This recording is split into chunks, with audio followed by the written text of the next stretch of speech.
Hey y'all, Marietta here, back with another video. Y'all know I've had a wonderful day today. I've been in the city most of the day. My son, he's in there watching the game and his toy game, you know what I'm saying, making a lot of noise. So I thought I'd come out here and chit chat with y'all for a little while, give him a little space, a little privacy. So how y'all feeling today? I pray that all is well today. It's a good Friday evening, and it's nice and cool out tonight. We're looking at temperatures, a cold front coming in. Um, Talking about 17 degrees on Monday morning. That's going to be really cold. But it don't get cold in South Carolina. That's what I was told. If you're from South Carolina, let me know the coldest temperature you've endured down here in South Carolina. Type it on down there in the comments. Because, people can tell you anything. This is why I say a lot of times you can't listen to what everybody tells you. Experience has always been your best teacher. Once you have experienced it, you'll know how to move. You'll know how to navigate. But one thing I was thinking about as these temperatures begin to get cold is another power source of how to heat this place. I've been telling y'all all along, I'm working on getting another heating source of how to heat this place after electric go down. And I can't wait much longer, because without no electric, if the electric go down, we might can stand an hour, we might can stand 2 hours. But I'm trying to tell you, any double wide, any trailer home, any trailer house that you're in, you should know that it's cold when it's cold and it's hot when it's hot. But if you don't got no other way to heat your house other than electric, we in trouble, y'all. We in trouble. I don't know if I'm the only one that's thinking about this. If you live in any kind of house, wherever you live, it don't matter what you live in, you got to start thinking of another way to heat that place in times of trouble. In times of trouble, you got to have 2 or 3 different heat sources right about now. I was thinking about buying a kerosene heater. Y'all tell me what y'all think about that. I was raised with a kerosene heater, so I do know how to operate a kerosene heater pretty well. So I'm thinking about getting a kerosene heater as well. And then I was thinking about getting another power bank. Well, really, I have a baby power bank. I have the EcoFlow 2, which does not hold a lot of wattage. But when you're talking about plugging up a heater or, electric heaters, y'all know they run up a lot of wattage. So I think about getting a bigger one, at least one that's like I seen the EcoFlow Delta 3. Y'all tell me what y'all know about any of these power banks and what you think would be the best power bank to get to try to, how much wattage you think I would need. I mean, I really don't know. I mean, a lot of people would say, well, you got to know how much wattage you need. And you don't know, because I don't know nothing about that type of stuff. But I do know how to purchase one. If I need one, I know how to go get it. So I am planning on going to get myself a oil burner, because I do know how to use that. But you got to have different ways to heat your house. You got to have different ways to cook. You got to have different ways to see around your house if the lights go out, especially if you're living off grid. You got to have these things, and you got to have these in place before you need them, and know how to use them while you got them. A lot of you probably got stuff that y'all had bought and you got it set aside, like myself. Like solar panels. I bought a few solar panels, having a clue how to use them, because I ain't had time to really sit down from being at the hospital all summer with my son. I haven't really had a chance to really sit still long enough to really educate myself on how to hook up solar panels. And then it kind of scares me, because when you're dealing with electrical current and things of that nature, you don't want to be out here in this country and you done fried yourself and ain't nobody out here know you fried. I ain't got time for that. So I'm really looking into another heating source. Like I told y'all before, often so I could have afforded it, my heating source of choice would be a wood stove, because I do know how to navigate a wood stove. I was raised on a wood stove, and that's the best heat you could get. And I wouldn't have to worry about running out of heat ever. Then, not long as them woods right there, you see them woods cross there, I would always know how to go out there and get a twig or get something to throw up in there and make a fire now. And I'd have sense enough to go get me some pieces a little earlier, because even when I ride the back roads back here, you see where they done cut pieces of wood and threw it at the edge of the road. And I did ask one lady one day, I said, when you see these pieces of wood at the edge of the road, can you pick those pieces of wood up? She said, sure. People do it all the time. They hit a bus on back road in a minute and go get them some wood and throw it on the fire or whatever you got to do. But I do have some wood in the yard back there. But I'm just saying, if you need some wood, that's a good way to get some wood, because it would be crazy for you to be out here with all these woods and you have a wood stove and you end up freezing because of the fact that you're afraid to go get some wood.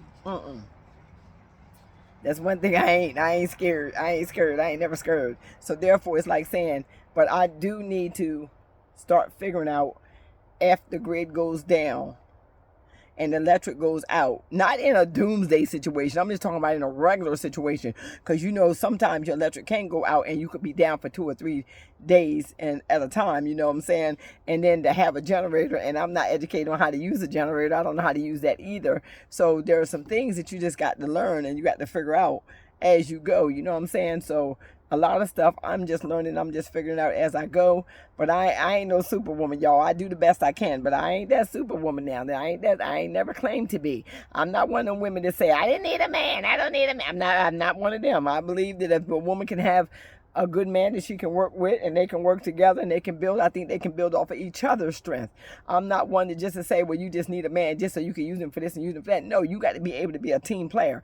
You got to be able to bring some skills with you as well. You got to be able to know exactly what it is to be in a relationship and how to put that relationship together to the point where it would be beneficial for the both of you as you build together. You got to understand that there are some things that goes on where it takes 2 people to do.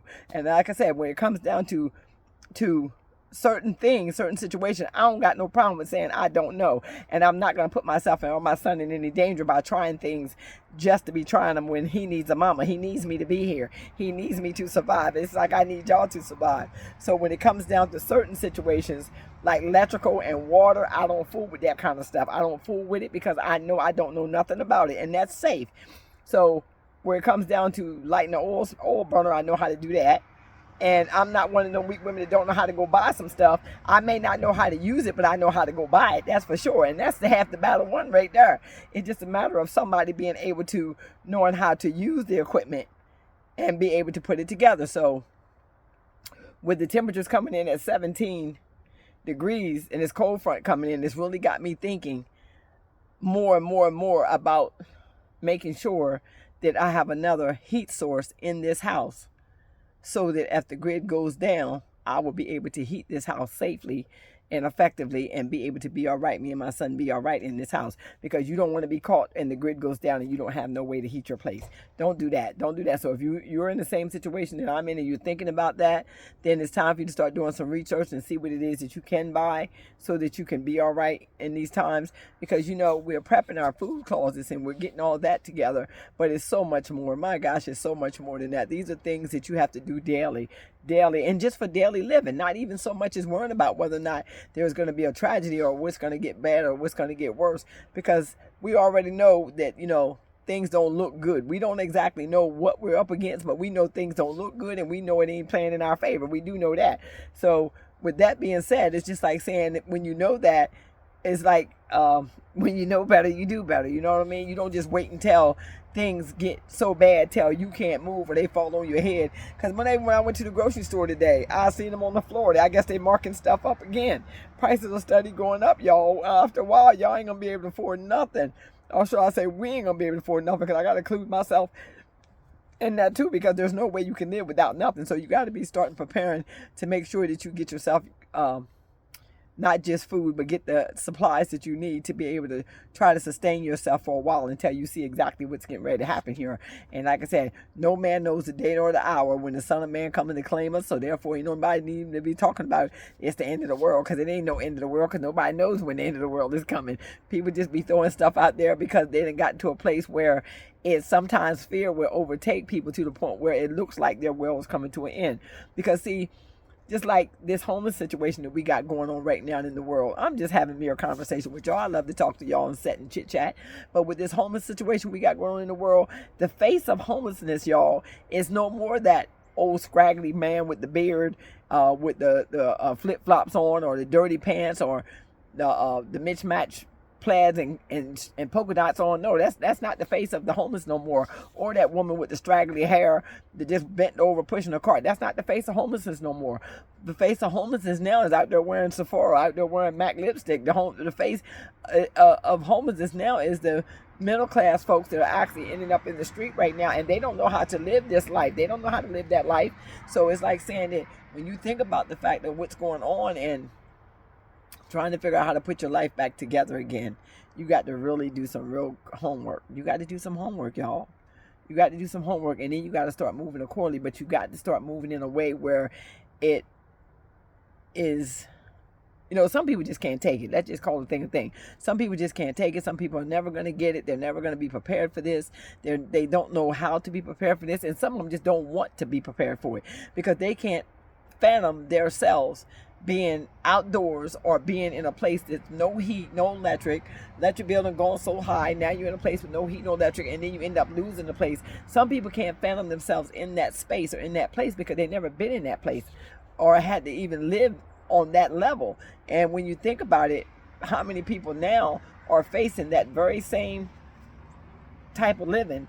It's scary to some people, and it truly is. It's scary to some people because it's right here at the winter, right here at winter. Nobody wants to be out here in this cold in the wintertime. Nobody wants to be sleeping out here in this freezing cold temperatures. Nobody wants to be trying to figure out where they're going to go or how they're going to get their family out of the cold, or especially if they got kids and they balled up in one car.